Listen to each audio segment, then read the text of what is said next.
अरुणाचल शिव मेरे शिव चैनल पर आप सबका स्वागत है। सबसे पहले तो आप सब शिव भक्तों को कोटि कोटि प्रणाम।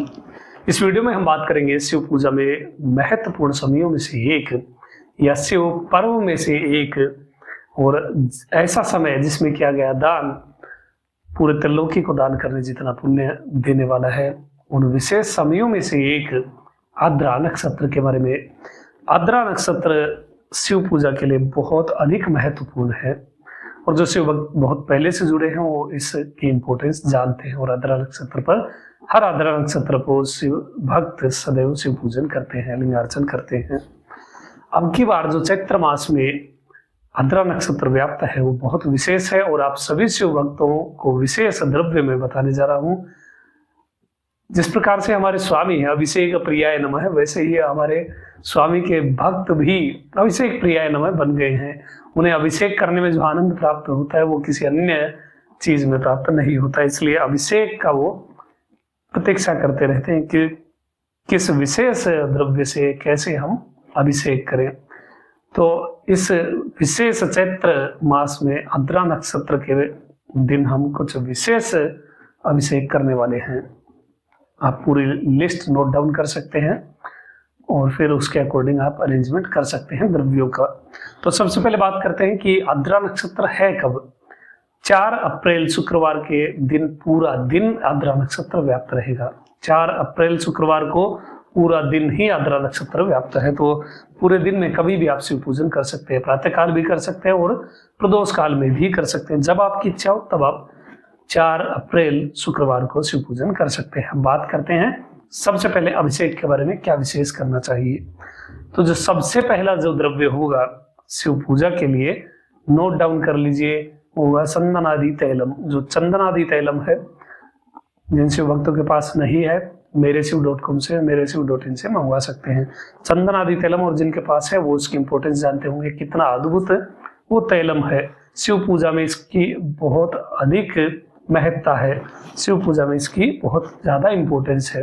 तो सभी शिव भक्तों के पास ये कुछ विशेष द्रव्य होने चाहिए, जिनमें से एक है चंदन आदि तैलम। चंदन आदि तैलम से आपको पहला द्रव्य जो अभिषेक का होगा चंदन आदि तैलम होगा।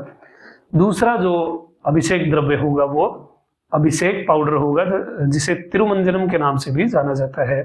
32 जड़ी बूटियों का ये मिश्रण है। इस पाउडर को 1 लोटा जल में घोल करके 1-2 चम्मच जितना भी घोल करके अच्छी तरह से फिर उस जल से आप स्वामी का अभिषेक करेंगे।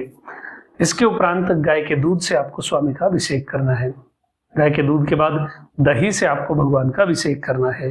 दही के बाद आपको मधु से यानी शहद से भगवान का अभिषेक करना है। शहद के बाद आपको पुष्प मिश्रित जल से भगवान का अभिषेक करना है। 1 लोटे जल में थोड़े से पुष्प मिला लीजिए, कुछ देर रहने दीजिए और फिर उन पुष्पों के साथ ही उस जल के साथ आप स्वामी का अभिषेक करिए। जो आनंद आने वाला है वो आप स्वयं अनुभव करेंगे। इसके बाद आपको कर्पूर मिश्रित जल से भगवान का अभिषेक करना है। केमिकल वाला कर्पूर ना हो, भीमसेनी कर्पूर ले लीजिए थोड़ा सा, और उसे बिल्कुल चूर के या फिर पाउडर बना करके उसे 1 लोटा जल में मिला लीजिए, अच्छी तरह घोल करके फिर उस जल से, कर्पूर मिश्रित जल से आप भगवान का अभिषेक करेंगे। इसके बाद आपको इलायची मिश्रित जल से भगवान का अभिषेक करना है। 2-4 इलायची तोड़ करके 1 लोटा जल में डाल कर रखिए।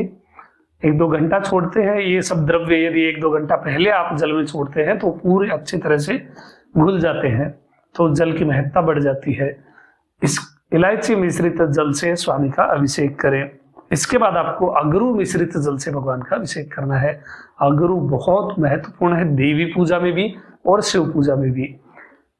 1-2 चम्मच अगरू 1 लोटा जल में मिला करके अच्छी तरह घोल लीजिए और फिर उससे धीरे धीरे नमः शिवाय या अरुणाचल शिव या महालिंगम या फिर जो भी कोई स्तोत्रम आपको आता हो, जो भी मंत्र स्वामी का आता हो, उसको बोलते हुए आप स्वामी का अभिषेक करें। इसके बाद दमनक मिश्रित जल से आपको भगवान का अभिषेक करना है, क्योंकि चैत्र मास मतलब दमनक। अब दमनक जिन सब शिव भक्तों के पास नहीं है तो ऐसे शिव भक्त बिल्व पाउडर को जल में मिला लीजिए। जल में मिला करके अच्छी तरह घोल करके उस बिल्व पाउडर मिश्रित जल से या फिर दमनक मिश्रित जल से स्वामी का अभिषेक करना है। इसके बाद आपको शहद, अनार, केले के मिश्रण से और अंगूर के मिश्रण से स्वामी का अभिषेक करना है। अब कैसे करना है, अंगूर ले लीजिए, 8-10 अंगूर ले लीजिए और उनको बिल्कुल छोटा छोटा पीसेस कट कर लीजिए। केला ले लीजिए, 2 केले इनफ होंगे, उनको छोटा पीसेस में बिल्कुल छोटे छोटे पीस काट करके वो भी मिक्स कर लीजिए। इसके बाद आप 1 अनार या आधा अनार उसके दाने निकाल करके वो भी इसमें डाल लीजिए और उसके ऊपर इसमें शहद मिला दीजिए। ये चारों चीजों का जो मिश्रण होगा, केला, अनार, अंगूर और शहद, इनका मिश्रण जो तैयार होगा उसे धीरे धीरे स्वामी के ऊपर पूरा लेपित होने दीजिए और अरुणाचल शिव या फिर जो भी स्तोत्रम आपको, लिंगाष्टकम वगैरह, रुद्राष्टकम जो भी आता है, उसको बोलते हुए स्वामी का धीरे धीरे अभिषेक करिए और पूरा लिंगम को लेपित हो जाने दीजिए। 2 मिनट वहां बैठ करके एक पूरी संपूर्ण स्तुति आप स्वामी को उसी स्वरूप में अभिषेक में ही सुनाइए। वो पूरा जब पूरे लिंगम के ऊपर वो फलों का जो द्रव्य लेपित होगा वो वहां रहे और उसके समक्ष आप फिर एक स्तुति स्वामी के लिए करिए या फिर कोई भी मंत्र जाप जो भी कुछ आपको आता है वो बोलिए स्वामी के लिए। जो आनंद की अनुभूति होगी वो मुझे आप बाद में किसी वीडियो में कमेंट में बता सकते हैं। इसके बाद आपको गंगा जल से स्वामी का अभिषेक करना है। गंगा जल से स्वामी का अभिषेक करिए। उसके बाद खस के जल से स्वामी का अभिषेक करना है। जो खस की जड़ है वो भी जिन शिव भक्तों के पास नहीं है वो मेरे शिव डॉट इन से, ये जितनी भी शिव पूजा की सामग्री है जो आपको लगता है कहीं नहीं मिलेगी वो मेरे शिव डॉट इन पर मिल जाएगी, आपको घर बैठे प्राप्त हो जाएगी। तो जो खस की जड़ है वो भी जल में मिला करके डाल लीजिए और फिर उस जल से आप स्वामी का अभिषेक करिए। इसके बाद आपको बिल्व चंदन के जल से स्वामी का अभिषेक करना है। बिल्व चंदन को घिस करके वो चंदन निकाल लीजिए, जल में डालिए और उसे मिश्रित करके फिर स्वामी का आप अभिषेक करिए। इस प्रकार से कुछ विशेष एक अद्भुत आनंद की अनुभूति देने वाले इस विशेष अभिषेक को आप संपन्न करिए। फिर मुझे आप बताना कि कैसा लगा। इसके उपरांत आप लिंगम को अच्छी तरह से सूती वस्त्र से साफ करके पोंछ करके सुंदर सा एक भस्म का त्रिपुंड अंकित करिए। 11 दीप आपको शिवलिंग के चारों दिशाओं में प्रज्वलित करने हैं और इस दिन पद्म यदि आपको प्राप्त हो जाता है यानी कमल आपको प्राप्त हो जाता है तो बहुत अच्छी बात है। आप कमल अवश्य ही शिवलिंग पर चढ़ाइए। नहीं मिलता है तो पाटल पुष्प भी चल जाएंगे यानी गुलाब के पुष्प भी चल जाएंगे, या बंदूक पुष्प या गुड़हल के पुष्प, केतकी को या केवड़ा को छोड़ करके जो भी पुष्प, सुगंधित पुष्प आपको मिल जाए वो आप शिवलिंग पर चढ़ा सकते हैं। अब आपको कुछ पुष्प इकट्ठे कर लेने हैं अर्चन के लिए, और यदि ज्यादा पुष्प नहीं तो पत्तियां आप तोड़ तोड़ करके इकट्ठा कर लीजिए ताकि वो ज्यादा मात्रा में हो जाए।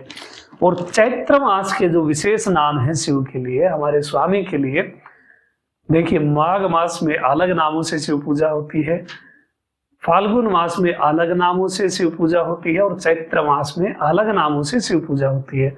तो जो चैत्र मास के विशेष नाम है शिव पूजा के लिए वो आपको इसी वीडियो के डिस्क्रिप्शन में लिंक मिल जाएगी। उस पर जैसा ही आप क्लिक करेंगे सीधा आप पहुंच जाएंगे उस स्थान पर जहां पर वो चैत्र मास के विशेष नाम है।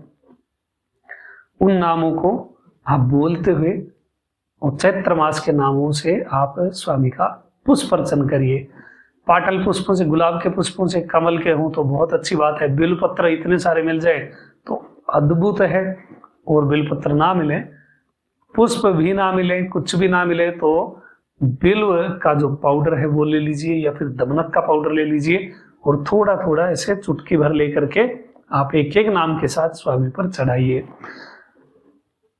स्वामी क्या कृपा करेंगे वो तो वही जानते हैं, और क्या आनंद आप अनुभव करेंगे वो आप डेफिनेटली सभी शिव भक्तों को बाद में बता सकते हैं।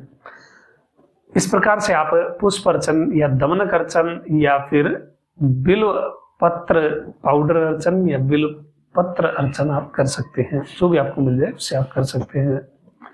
अब बात कर लेते हैं नैवेद्य के बारे में। तो नैवेद्य में इस दिन आपको स्वामी के लिए खीर का नैवेद्य निवेदित करना है। साथ ही कुछ भात, अरहर की दाल मिलाए हुए, एक कटोरी चावल जब उबले तो उसी में 1 चम्मच अरहर की दाल या जिसे तुअर की दाल भी कहते हैं, तुअर की दाल उसमें डाल लीजिए और बाद में 1 चम्मच घी उसमें मिला लीजिए। तो ये भी आप निवेदन कर सकते हैं। खीर, अरहर दाल, मिक्स भात, नारियल की चटनी, आम की चटनी और केले, ये इतना सारा नैवेद्य आप बना करके स्वामी को निवेदित करेंगे तो आपको खुद ही पता नहीं कैसा कैसा आनंद आपको प्राप्त होगा और जीवन में क्या क्या स्वामी कृपा करने वाले हैं वो स्वामी जानते हैं, और आप उसके साक्षी बनेंगे। तो ये कुछ विशेष विधियां होती हैं शिव पूजा के लिए, जिससे कृपा तो आपको मिलेगी ही, किंतु आप स्वयं उस पूजा के दौरान ही आनंदित हो उठते हैं, शिव में हो उठते हैं, वो आनंद की अनुभूति आपको होने लग जाती है। तो इस चीज को फील करना चाहिए और स्वामी के शरणागत सदैव रहना चाहिए। तो ये थी जानकारी चैत्र मास में आद्रा नक्षत्र के बारे में। हाँ, 3 प्रदक्षिणा लिंगम की अवश्य ही करनी है, और नंदी जी की सेवा इस दिन यदि आप कर सके तो बहुत अच्छी बात है। किसी शिव भक्त को अन्नदान करें तो सबसे उत्तम चीज होगी। अभी तक के लिए इतना ही। आपका दिन शुभ हो, महादेव कृपा करें। अरुणाचल शिव।